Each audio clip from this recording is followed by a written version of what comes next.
اخيرا الفيديو اللي كنت عايز اعمله من فتره طويله، افضل 10 افلام للمخرج العبقري والمفضل عندي مارتن سكورسيزي. مخرج انا بعشقه، عمل افلام كتير من نوعيات مختلفه، ولكنه قدم لنا عظمه تحديدا في افلام الجريمه والمافيا والعصابات. القائمه دي ممكن تكون بناء على تقييمات مواقع النقد شويه، ولكن عموما ما تختلفش كتير عن رايي الشخصي. اكتر افلام واخده اعلى تقييمات على موقع IMDb هي نفسها افضل افلام لمارتن سكورسيزي بالنسبه لي. هبدا برقم 10 لحد ما يوصل لرقم 1 واللي هو افضل فيلم. هتكلم عن كل فيلم باختصار، مش هيكون فيه اي حرق. قبل ابدا ما تنسوش تعملوا لايك واشتركوا في القناه وفعلوا التنبيهات، ويلا بينا. رقم 10 ذا افيتور، التعاون الثاني بين مارتن سكورسيزي وليوناردو دي كابريو بعد فيلم جانجز اوف نيويورك. ممكن تحس انه فيلم رخم شويه او ممل بسبب الاحداث الكتير دي، والقصه بتدخل في مسارات مختلفه كل شويه، ولكن مجرد ما تدخل جوه عالم مارتن سكورسيزي وتفهم دماغه هتحب الفيلم ده. مقتبس من احداث حقيقيه، بيحكي قصه شخص اسمه هاورد هيوز. ليوناردو دي كابريو عامل اداء ممتاز جدا في الدور ده، وفعلا مناسب جدا للدور. راجل اعمال غني وناجح، بيشتري طيارات كتير وبيخرج افلام بميزانيات مجنونه وبيعمل علاقات مع مشاهير هوليوود. فيلم حيوي جدا على مستوى الاخراج وسرد الاحداث، بنشوف من خلاله الحياه المجنونه اللي الشخص ده بيعيشها، بنتعمق اكتر في شخصيته وطريقه تفكيره، نفس الطريقه اللي مارتن سكورسيزي مشهور بيها. فيلم احداثه عبثيه كده وفصوله كتير، ولكن هدفه هو انه يوريك اكبر قدر من التفاصيل. مش افضل فيلم لمارتن سكورسيزي بالنسبه لي، ولكن على الاقل واحد من الافلام المهمه اللي عملها. رقم 9 ذا كينج اوف كوميدي، التعاون الرابع بين مارتن سكورسيزي وروبرت دينيرو. حابب اوضح، لو ما بتحبش الافلام القديمه برضه لازم تتفرج على الفيلم ده. هو مش قديم قوي، وعامه لما تتفرج عليه مش هتحس انه قديم او مش هتتضايق من كونه قديم، ومش معنى ان هو قديم فهو وحش، بالعكس الفيلم ده تحفه سينمائيه، واحد من افضل الاداءات التمثيليه لروبرت دينيرو. فيلم مختلف شويه عن ستايل الاخراج اللي بيميز مارتن سكورسيزي. بيحكي قصه شخص بائس اسمه روبرت بوبكن، اللي بيحاول يخش وسط الستاند اب كوميدي باي طريقه. بيتمحك في كوميديان مشهور اسمه جيري عشان عايزه يطلعه في البرنامج المشهور بتاعه بالعافيه ويقدمه على انه ملك الكوميديا الجديد. بالنسبه لي ده افضل فيلم يجسد لك هوس الجماهير بالمشاهير، بيوريك قد ايه في ناس واخده المشاهير كانهم الهه بيقدسوهم وبيعبدوهم. وطبعا الفيلم ده في السبعينات، فالمشاهير ما كانوش على الانترنت، كانت طريقه التواصل الوحيده بينك وبين السليبرتي المفضل ليك هو انك تنزل تقابله بنفسك وسط ملايين من الناس وتترجاه انه يديك التوقيع بتاعه. فيلم مميز جدا، اداء تمثيلي خرافي لروبرت دينيرو. واكتر حاجه بحبها في الفيلم ده هي النهايه، من اجمل النهايات اللي عمري ما كنت اتوقع انها تكون بالشكل ده. رقم 8 شاتر ايلاند، التعاون الرابع بين مارتن سكورسيزي وليوناردو دي كابريو. فيلم معقد شويه وتقيل على القلب، قصته مش بسيطه خالص، واحداثه بتدور من منظور 2 ضباط بيخشوا مستشفى الامراض العقليه عشان يحققوا في قضيه واحده غرقت اولادها في الترعه لحد ما ماتوا. دي طبعا القصه اللي انت محتاج تعرفها، ولكن الاحداث مع مرور الوقت بتاخد مسار مختلف تماما.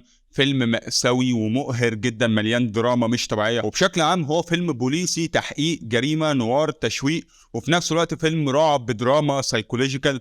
فيلم محتاج تستثمر فيه وقتك وتركز معاه وتكون مستعد لاي بلوت تويست ممكن تحصل في النهايه. رقم 7 ريجين بول، اول تعاون بين الثلاثي العظيم بتاعنا مارتن سكورسيزي وروبرت دينيرو وجو بيشي. برضه لو حاسس ان الفيلم قديم، احب اقول لك هو مش ابيض واسود عشان هو قديم، هو نزل في الوقت اللي فيه الوان افلام ملونه عادي، ولكن مارتن سكورسيزي اختار انه يخلي الفيلم ابيض واسود عشان يجسد اكتر الحقبه الزمنيه اللي بتدور فيها احداث الفيلم. الفيلم بيحكي قصه حقيقيه عن شخص اسمه جيك لامورا، ملاكم مشهور في فتره الاربعينات. ممكن يبان لك في الاول ان ده فيلم عن الملاكمه، هتحس كانك بتتفرج على فيلم روكي لسيلفستر ستالون او حلم العمر بتاع حماده هلال، ولكن الفيلم ده ابعد ما يكون عن الملاكمه. سكورسيزي نفسه قال انه مش مهتم بالملاكمه، مش مهتم باي رياضه، لكن الفيلم ده شخصي جدا، بيركز اكتر على شخصيه جيك لامورا، الشخص العصبي جدا والغيور جدا. بنشوف تأثير العصبية دي على علاقته بمراته وعلاقته بأخوه.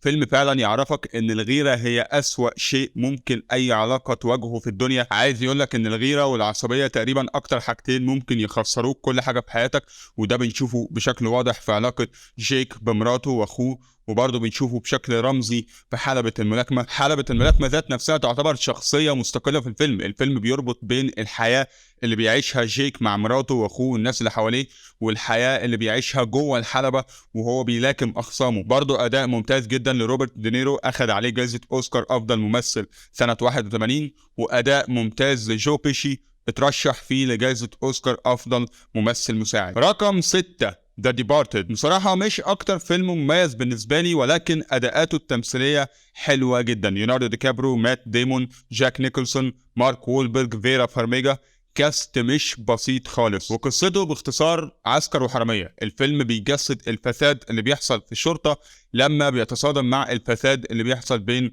عصابة أو مجرمين. برضه زي ذا افيتور، تحسوا أحداثه كتير والقصة بتاخد مسارات مختلفة كل شوية، ولكن الفيلم ده مدرسة في حاجة اسمها سرد الأحداث. برغم إني ما اتعلقتش بالفيلم قوي، ما اتعلقتش بالشخصيات، بس اتفاجئت إني فتحت الفيلم كملته لحد الآخر ما زهقتش. الأحداث ماشية بشكل سلس جدا. وعموما لو أنت حسيت إنك مش عاوز تكمل الفيلم، زهقت منه مش قادر تتعلق بيه، برضه كمله لحد الآخر، لأن النهاية فعلا عظيمة.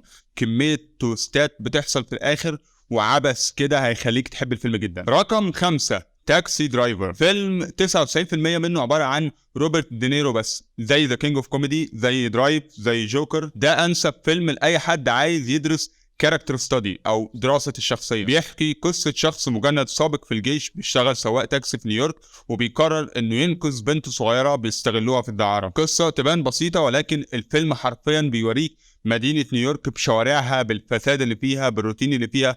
الفيلم بيوريك نيويورك من منظور شخصية بطلنا. من جماليات الفيلم ده انه برغم انه بيوريك السلبيات اللي موجودة في المدينة دي، ولكن بيوريها لك في اجمل صورة ممكنة. مش اي مخرج يعرف يعمل دي، فقط مارتن سكورسيزي اللي بيعرف يصور لك الحاجة الوحشة او الاحداث الوحشة بطريقة حلوة وبيخليك تحبها. متفاهم انه فيلم مش لكل الناس، في ناس هتشوفه ممل، ولكن دي تحفة سينمائية من اعظم الافلام اللي نزلت في تاريخ السينما. رقم 4 وولف اوف وول ستريت. اعتقد من اول هنا بقى دخلنا في الافلام اللي هي عبارة عن قصة حقيقية بيجسدها لنا مارتن سكورسيزي بطريقة الإخراج المميزة جدا بتاعته، طريقة الناريتور أو الراوي اللي بيحكي الأحداث الخلفية وبيساعد على سردها بشكل أفضل وأسرع. قصة شخص أو مجموعة من الأشخاص بنعيش معهم رحلة حياتهم من البداية للنهاية. بيكون في بدايات في الأول، وبعد كده رحلة صعود، وبعد كده داون فول او هبوط مفاجئ. وولف اوف وول ستريت بيحقق ستايل الاخراج ده بكل براعه. عندنا شخصيه جوردن بيلفورت، الشاب اللي بيبدا يخش في عالم وول ستريت، وبعد كده بيكون حاجه كبيره جدا وبيبدا يعمل بيزنس غير شرعي وغير قانوني تماما. وبعد كده بيكون في داون فول، كل حاجه بتبوظ، ومن ثم الافتر ماس او ما بعد المدعكه. فيلم بيوريك كل التفاصيل اللي انت محتاج تعرفها عن عالم البيزنس وول ستريت والاسهم والاستثمار والتجاره والحاجات دي. انا شخصيا خريج كليه تجاره، وفي رايي الفيلم ده تحفه فنيه حرفيا. طبعا متفاهم ان الفيلم معروف، كل الناس اتفرجت عليه، ولكن برضو متاكد ان في حد هيقول لك انا عارف الفيلم وسمعت عنه بس ما حبيتوش، حاولت اتفرج عليه بس ما قدرتش اكمله، عبثي قوي واحداثه ورا بعض، مش قادر اتعاطف معاه، مش قادر اتعلق باي احداث او شخصيات. ده شيء طبيعي جدا، انا شخصيا عديت بالمرحله دي.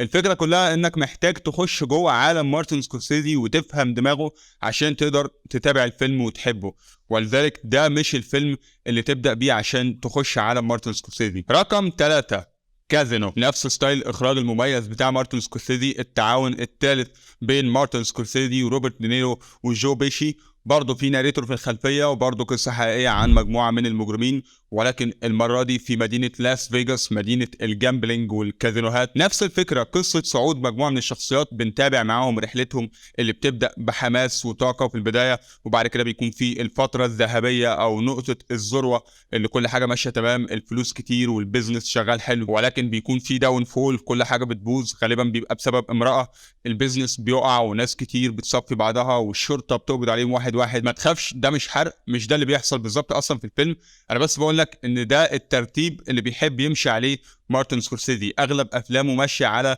السيكونسز دي، وده اللي بيميزه، لان السيكونسز دي او سلسله الاحداث دي هي الواقع اصلا، حياتنا كلها ماشيه بالطريقه دي. كازينو هو افضل فيلم يجسد حياه لعب القمار واداره الكازينوهات في لاس فيجاس. بنشوف الموضوع ده من منظور الاشخاص اللي ماسكين البيزنس ده وازاي بيديروه، وايه الامور اللي بيتعاملوا معاها عشان ينجحوا فيه. فيلم حقيقي مكثف جدا، مش هتستوعبه من اول مره، مليان تفاصيل رهيبه، ولكنه فيلم غني على مستوى الشخصيات والاحداث. برضه مش الفيلم اللي تبدا بيه عشان تخش عالم مارتن سكورسيزي. رقم 2 The Irishman. الفيلم ده ناس كتير قالت عليه ممل، وهو فعلا فيلم طويل 3 ساعات ونص، واغلبه مجرد حوارات بين شخصيات واللي هم عواجيز جدا، روبرت دينيرو وجو بيشي، والاول مره بيشرفهم الباتشينو والمخرج سكورسيزي.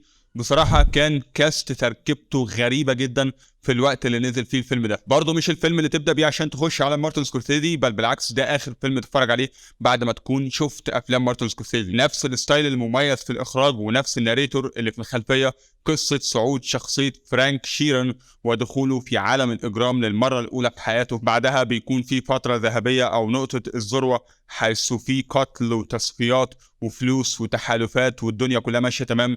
بعد كده بيكون في داون فول، وبعدها بيكون في افتر ماس، والافتر ماس في الفيلم ده هو من افضل ما قدمه لنا مارتن سكورسيزي على الاطلاق. ممكن ناس كتير تشوف الفيلم ممل، ولكن بالنسبه لي تحفه سينمائيه مخلده. لو قدرت فعلا تدخل دماغ مارتن سكورسيزي الفيلم ده هيختلف 180 درجه بالنسبه لك. واخيرا رقم 1، جود فيلس. ده الفيلم اللي انت تقدر تشوفه حالا لو انت لسه ما شفتوش اولا، وثانيا ده الفيلم اللي انت تبدا بيه عشان تقدر تفهم دماغ مارتن سكورسيزي وتخش العالم بتاعه. لو شفت الفيلم ده بس واكد لك هتستمتع حرفيا بكل افلامه. برضه نفس ستايل الاخراج، في ناريتور في الخلفيه، نفس ترتيب السيكونسز اللي بتمشي عليها اي قصه مافيا او عصابات او مجرمين. تقريبا نقدر نقول افلام مارتن سكورسيزي بتدور كلها في عالم سينمائي واحد، نظرا لانها كلها شبه بعض بنسبه كبيره، وده مش عيب اطلاقا. هم شبه بعض في طريقه الاخراج مش في القصه او الشخصيات او الاحداث. جود فيلس حقيقي هو الافضل بالنسبه لي من كل النواحي.